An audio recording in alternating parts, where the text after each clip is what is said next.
तो स्वागत है आप सभी लोगों का आज की वीडियो में।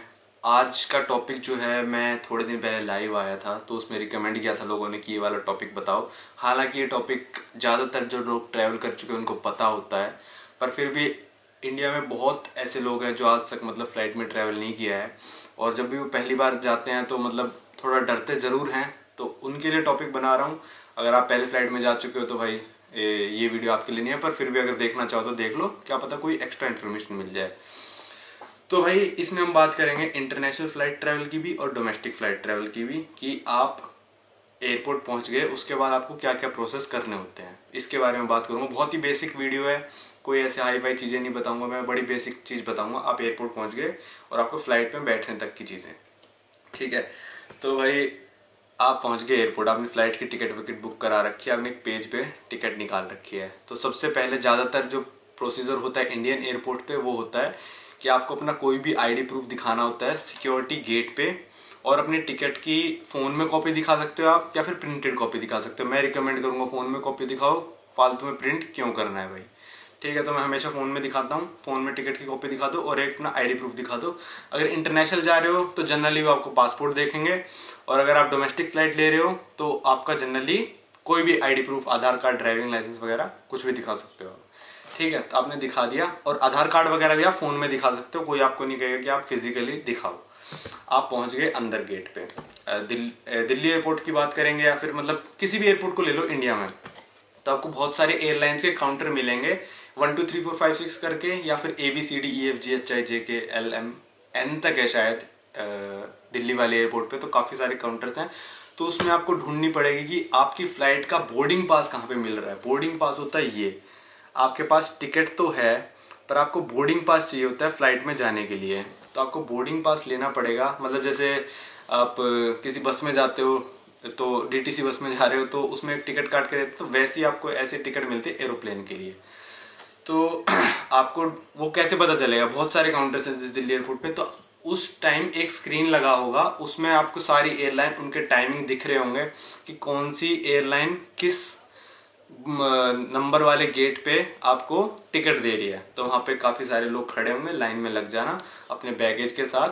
और अगर आप मतलब बैगेज लेके जा रहे हो तो उस टाइम वो आपसे पूछेंगे हैंड बैगेज लेके जा रहे हो या फिर आप कैबिन बैगेज, या फिर दोनों चीज़ लेके जा रहे हो। तो दोनों चीज़ लेके जा रहे हो तो आप हैंड बैगेज अपने साथ लेके जा सकते हो, और कैबिन बैगेज आप उनके पास जमा करा सकते हो। मतलब जमा इन द सेंस कि आप उनको दे दो, वो आपको जब फ्लाइट लैंड हो जाएगी तब देंगे वापस। और आपके बोर्डिंग पास के पीछे एक ऐसी स्लिप लगा देते हैं कि इसने कुछ ना कुछ चेक इन में डाला है। इसमें लिखा होता है सब कुछ कि एक डाला है जिसका वेट 8 kgs है, इसमें लिखा है, मेरा नाम भी लिखा रहा कि बोर्डिंग पास के पीछे ऐसे चिपका देंगे कि कभी आपका अगर जो सामान है वो आपके डेस्टिनेशन एयरपोर्ट पे ना पहुंच पाए तो आप ये दिखा सकते हो कि भाई मैंने तो एक दिया था सामान, मेरा सामान कहाँ है, ठीक है। तो वो इससे ट्रैक कर सकते हैं कि आपका सामान कहाँ पे रह गया या फिर कोई लेके चला गया। तो लेके जाने वाले केसेस बहुत कम होते हैं, रह जाते हैं तो ये काफ़ी काम आता है। तो ये अपने आप लगा के दे देंगे आपको, ऐसा बोर्डिंग पास प्रिंट करके दे देंगे। अब इस बोर्डिंग पास में क्या क्या दे रखा है वो मैं आपको बताने की कोशिश करता हूँ। यहाँ पे मेरा नाम लिखा होगा, फिर यहाँ पे लिखा होगा कहाँ से कहाँ जा रही है फ़्लाइट। जैसे ये वाली जा रही है दिल्ली, कहाँ से कहाँ जा रही है, from Bangkok to Delhi, Bangkok से दिल्ली आ रही है। इस पर फ्लाइट का टाइम नहीं लिखा होता है इस बोर्डिंग पास पे, इस पे लिखा होता है बोर्डिंग टाइम। बोर्डिंग टाइम आप जैसे देख रहे हो 6:55 लिखा है, इसका मतलब है 6:55 में बोर्डिंग शुरू हो जाएगी फ्लाइट की। इसका मतलब ये नहीं है कि 6:55 पे फ्लाइट उड़ जाएगी, लगभग आधे घंटे पहले लिखा होता है बोर्डिंग टाइम, जो असली फ्लाइट टाइम होता है। फिर आपको सीट यहाँ पे देखने को मिल जाएगी, यहाँ पे आपको इसका वो देखने को मिल जाएगा, डेट देखने को मिल जाएगी 31 जुलाई। और यहाँ पे लिखा है आप इकोनॉमी क्लास पैसेंजर हो या फिर बिजनेस क्लास पैसेंजर हो, तो वो भी सबसे ऊपर लिखा होता है।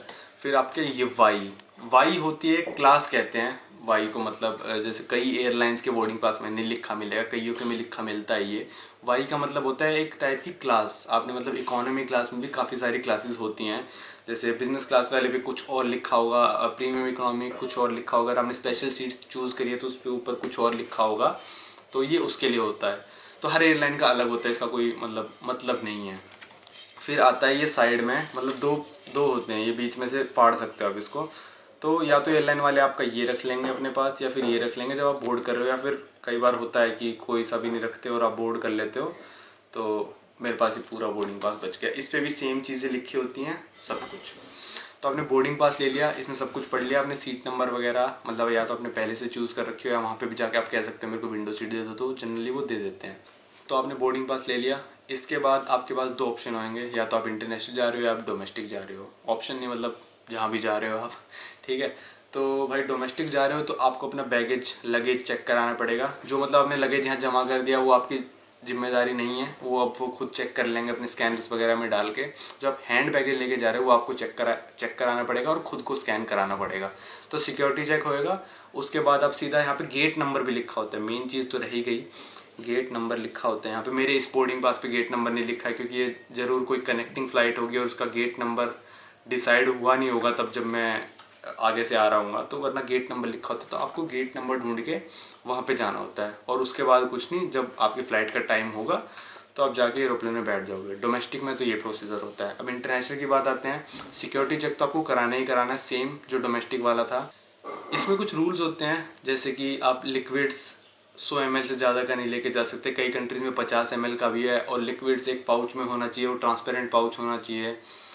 तो ये सारे रूल्स मतलब हर कंट्री के अलग अलग होते हैं। आप कोई शार्प ऑब्जेक्ट नहीं लेके जा सकते, कोई आप गन वगैरह नहीं लेके जा सकते। तो ये सारे रूल्स होते हैं सिक्योरिटी में, डोमेस्टिक में भी इंटरनेशनल में भी।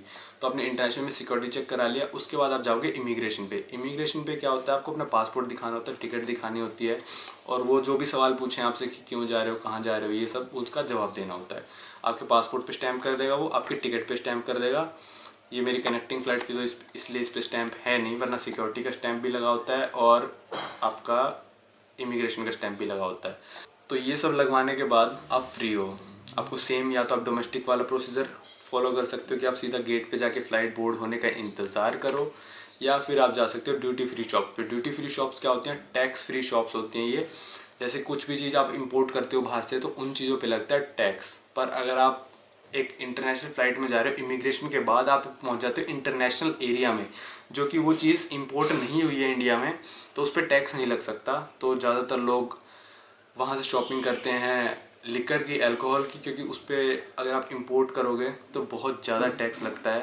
पर ड्यूटी फ्री से लोगे तो आपको काफ़ी सस्ती पड़ती हैं। तो अगर आप जाते वक्त बुक करा रहे हो तो उसमें ऑप्शन होता है, या तो आप अपने साथ लेके जा सकते हो, या फिर उससे कह सकते हो कि मैं आते वक्त कलेक्ट कर लूँगा। इस पर काफ़ी बार डिस्काउंट भी दे देते हैं वो, कि पहले से बुक करा के जा रहा है, या फिर आते वक्त भी आपके पास ऑप्शन है, आते वक्त ले सकते हो। तो मैं ज़्यादातर आते वक्त लेना रिकमेंड करूँगा, क्योंकि आपका माइंड क्लियर होता है भाई क्या लेना है, और तभी उठा के चल दो। या फिर आप जाते वक्त बुक कर सकते हो अगर अच्छा डिस्काउंट है और आपका माइंड क्लियर है तो।